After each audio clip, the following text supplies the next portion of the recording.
Running your boutique is only a small part of the entire fashion-forward experience, as you can now cut hair and do makeup. At the salon, you'll ask each customer a series of questions to determine exactly what type of hairdo they want. At the beauticians, girls will ask you to give them a unique makeup look, follow a simple set of instructions, or match their face to one in a picture. Both are slightly amusing, especially when you give a girl a garish new look and can provide the slightest challenge at first. I will admit, matching photographs exactly on the makeup did take me a few attempts. The girls were very forgiving when I messed up, often giving me a second chance to get it right. You can also do a bit of runway and print modeling, neither of which are engaging enough to talk about beyond this sentence. Designing my own clothes was of much greater interest to me. Brands will ask you to design pieces that will be sold exclusively in your store. Options are limited. This isn't Project Runway here, but I still had a good time creating my own clothes and sketching my own logo. If that wasn't enough, there is also an opportunity to do some interior designing. Throughout your experience, you'll purchase and collect miniatures that can be used to decorate a dollhouse. That's right, they're a dollhouse inside this dollhouse world because, yo dog, I heard you like dollhouses.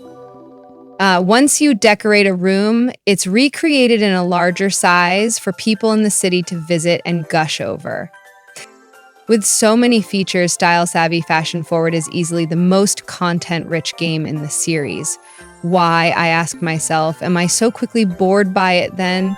Could it be that after 60-plus hours of running my own boutique between the two prior games, I had become blasé to the experience? I decided to go back to the previous title, Style Savvy Trendsetters, for a bit just to see if it had the same effect on me. The next 3 hours flew by as I was completely consumed by the experience. What a difference a time mechanic makes. Fashion Forward employs a real-time clock a la Animal Crossing, similar to the first game, whereas the previous title featured days that lasted a set amount of time, like in Story of Seasons. There is something about that time mechanic that is so addictive. There wasn't a minute to spare with a short day and night cycle as I would run my boutique, meet friends for lunch, enter a fashion show, go to sleep, wake up, and start the whole process again. It hooked me, and with the return to a real-time clock, that hook is gone. The only thing that had me coming back to the game after I had already played it that day was to take pictures in hopes of unlocking a new color. Slowing progress to a crawl feels like a step back, and it's not the only one I've found in the game. There is something about the dialogue and personalities for the girls that is also regressive. My shop has been inundated with customers who say they don't know the first thing about fashion with their index fingers planted firmly in cheek, or girls who are way too nervous about trying a new style that's only slightly different than their current one. The shy girls are back in full force too. I had one who came in with a friend and she practically wet herself trying to ask me to pick out a hat for her. A hat.